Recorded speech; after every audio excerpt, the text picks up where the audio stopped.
Hai teman-teman, selamat malam semuanya. Semoga malam ini teman-teman dalam keadaan yang kita semua baik-baik aja teman-teman.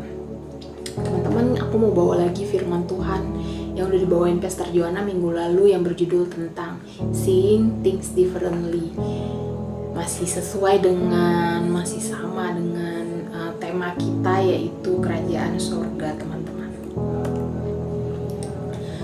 Melihat sesuatu dengan cara yang berbeda teman-teman. Menurut teman-teman bagaimana cara kita melihat sesuatu dengan cara yang berbeda? Apakah pandangan kita yang berbeda masalahnya sama, atau pandangan kita terhadap masalahnya sama kayak nggak selesai nih teman-teman? Gimana cara teman-teman untuk teman-teman bisa melihat segala sesuatunya itu dengan benar, dengan apa yang Tuhan inginkan di dalam kehidupan kita teman-teman. Sini kita bisa lihat ya teman-teman, melihat sesuatu dengan cara yang berbeda adalah melihat sesuatunya tuh masih sama, masalahnya masih ada, kita masih berada mungkin di area yang sama, tapi dengan tuntunan Roh Kudus, dengan kita mau dituntun, dengan kita mau nurut sama Tuhan, cara pandang kita jadi dirubah teman-teman. Cara pandang kita jadi berbeda terhadap sesuatu. Cara pandang kita jadi baik, cara pandang kita jadi benar di hadapan Tuhan, dan juga akhirnya itu berdampak baik bagi diri kita. Melihat sesuatu dengan cara yang berbeda teman-teman, kita memilih. Di sini aku punya dua hal melihat sesuatu dengan cara yang berbeda. Yang pertama adalah lensa yang tepat membuat penglihatan kita semakin jelas. Yang kedua, melihat sesuatu yang jelas kalau tidak dibiasakan akan bikin pusing juga. Jadi lensa yang tepat adalah lensa yang Roh Kudus ajarkan, Roh Kudus pimpin, yang Tuhan mau, yang firman Tuhan catat atau tulis untuk kita teman-teman. Kita harus berpegang pada itu supaya kita memiliki cara pandang yang tepat. Tetapi teman-teman, kalau kita juga melihat sesuatu yang jelas, kalau nggak dibiasakan ya bakal pusing juga. Kenapa? Karena balik lagi nih teman-teman, kita kembali lagi ke firman Tuhan, kita kembali lagi ke tuntunan Roh Kudus. Kalau kita nggak rajin teman-teman punya hubungan sama Tuhan, nggak rajin teman-teman punya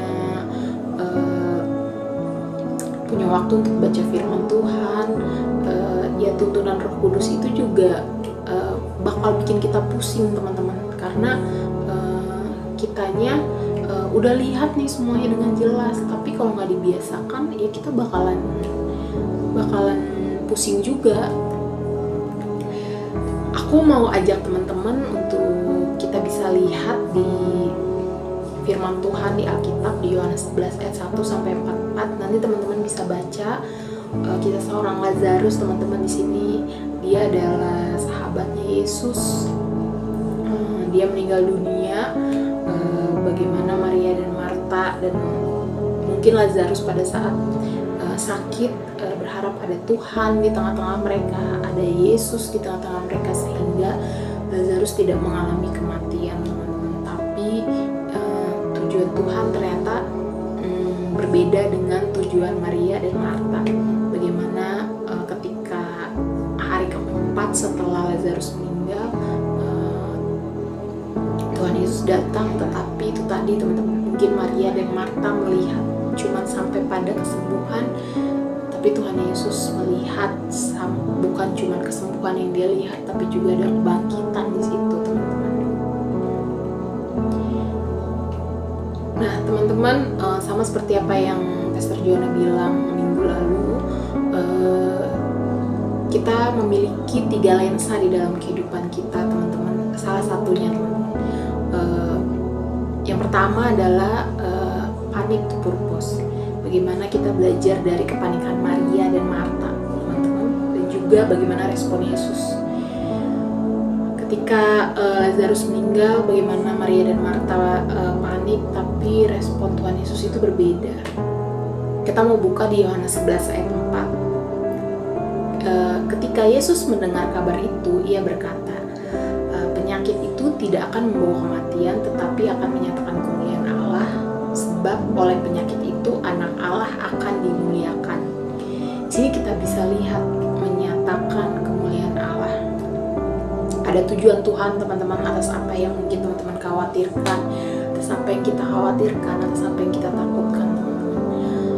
Tujuannya adalah bagaimana kita bisa mempermuliakan Tuhan. Tuhan tetap dipermuliakan atas apa yang kita pikirkan, atas apa yang kita khawatirkan. Mungkin ketika kita hidup dalam kekhawatiran, lensa yang kita punya salah, teman-teman. Tapi ketika kita ganti lensa itu dengan lensa yang benar, teman-teman, kita cuma melihat satu, yaitu tujuan Tuhan di dalam kehidupan kita. Nah, yang kedua, teman-teman, dari yang tidak ada harapan menjadi berpengharapan. Menurut Maria dan Marta, Yesus telat, teman-teman. 4 hari setelah Lazarus meninggal lalu dikuburkan, Yesus baru datang nih, teman-teman. Tapi teman-teman, bagi Tuhan Yesus itu nggak ada yang terlambat. Segala sesuatunya tepat pada waktunya, bukan pada waktunya kita, tapi pada waktunya Tuhan. Mungkin di sini ada teman-teman yang merasa lagi mengkhawatirkan sesuatu, lagi takut akan sesuatu, teman-teman. Teman-teman, yang apa yang kita lihat itu, apa yang kita pikirkan itu, kita terbatas, teman-teman. Makanya kita perlu Tuhan yang tak terbatas. Tuhan gak terbatas karena Dia punya tujuan di dalam kehidupan pribadi kita masing-masing. Mungkin kita merasa Tuhan terlambat, tapi kadang-kadang atau mungkin seringnya atau ya kalau pertolongan Tuhan datang terlambat atau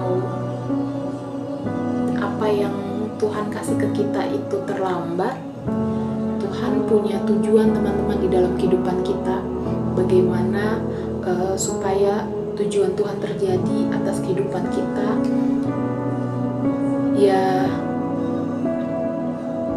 dari keterlambatan itu, teman-teman, sehingga kita hidup di dalam tujuan Tuhan. Lalu yang ketiga adalah rencana kita dirubah menjadi rencananya Tuhan. Gak ada rencana Tuhan yang gagal, teman-teman. Untuk rencananya bisa berhasil, untuk rencananya Tuhan bisa terjadi di dalam kehidupan kita, Tuhan kadang mengizinkan rencana kita untuk gagal karena Tuhan melihat sesuatu yang ada di depan kita. Tuhan bukan cuma ada di hari ini, Tuhan bukan cuma ada di hari esok, tapi Tuhan juga ada di masa depan kita. Jadi mungkin Tuhan melihat hal-hal yang gak baik yang nanti akan terjadi di kemudian hari. Tuhan melihat apa yang akan terjadi di depannya, sehingga rencana kita mau tidak mau ya memang harus digagalkan supaya rencana Tuhan terjadi di atas kehidupan kita. Karena Dia Bapa kita, teman-teman. Dia tahu apa yang terbaik di dalam kehidupan kita. Aku juga gitu, teman-teman. Beberapa hari ini aku merasa aku punya rencana dan rancangan untuk aku bisa resign, bisa keluar. Setiap hari itu aku berdoa, taruh lamaran kerja, tapi Tuhan nggak izinkan itu terjadi, sehingga aku sempat 2 minggu terakhir ini aku tuh kayak agak sedikit bete sama Tuhan karena aku pengen sesuatu hal yang baru, tapi Tuhan nggak izinkan itu, sehingga akhirnya aku belajar untuk merubah lensa aku, kacamata aku, untuk melihat bahwa ada tujuan Tuhan mungkin di dalam kehidupan aku dan juga untuk di tempat kerja aku, teman-teman. Lensa kerajaan sorga, teman-teman, yang tadi aku ajarkan ada 3, yaitu tadi dalam kepanikan kita Tuhan punya tujuan, dari yang tadi tidak berpengharapan menjadi berpengharapan, rencana kita dirubah menjadi rencananya Dia, teman-teman. Nah, teman-teman, di sini aku ada ayat firman Tuhan. Ini dari aku sendiri, aku tambahin dari Yohanes 9 ayat 2 sampai 3. Murid-muridnya berkata kepadanya, "Rabi, siapakah yang berbuat dosa, orang ini sendiri atau orang tuanya, sehingga ia dilahirkan buta?" Jawab Yesus, "Bukan dia dan bukan juga orang tuanya, tetapi karena pekerjaan-pekerjaan Allah harus dinyatakan di dalam dia." Mungkin ada di sini rancangan-rancangan teman-teman yang tadi aku bilang, rencana teman-teman yang mungkin sudah dibuat gagal sama Tuhan. Ada impian-impian teman-teman yang mungkin teman-teman gak bisa dapetin, tapi sini aku mau bilang teman-teman bahwa Tuhan punya tujuan di dalam kehidupan kita,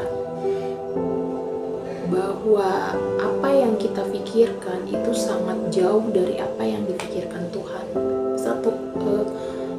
Kita terbatas teman-teman. Apa yang ada di dalam diri kita, apa yang terjadi di dalam diri kita saat ini teman-teman, itu karena pekerjaan-pekerjaan Tuhan yang harus dinyatakan di dalam diri kita teman-teman. Dan itu tadi, kita harus punya jiwa berserah sama Tuhan, percaya sama Tuhan, iman yang benar sama Tuhan, supaya tujuan Tuhan itu terjadi di dalam kehidupan kita, dan akhirnya kita bisa mendapatkan semuanya lebih dari yang kita doakan, semuanya bisa kita dapatkan lebih dari apa yang kita inginkan. Dan nggak ada seorang ayah yang ingin anaknya tidak mendapatkan apa yang dia mau, tapi seorang ayah pasti akan melakukan apapun untuk anak-anaknya mendapatkan masa depan yang penuh harapan teman-teman. Jadi apapun itu teman-teman, Tuhan tetap bekerja di dalam diri teman-teman, di dalam aku juga, supaya kita bisa hidup dalam tetap hidup di dalam tujuan Tuhan, hidup di dalam rancangan-rancangan Tuhan. Aku udah selesai teman-teman, terima kasih yang sudah mau mendengarkan. Nanti teman-teman bisa bahas lagi ini di breakout room teman-teman masing-masing. Terima kasih, sampai jumpa.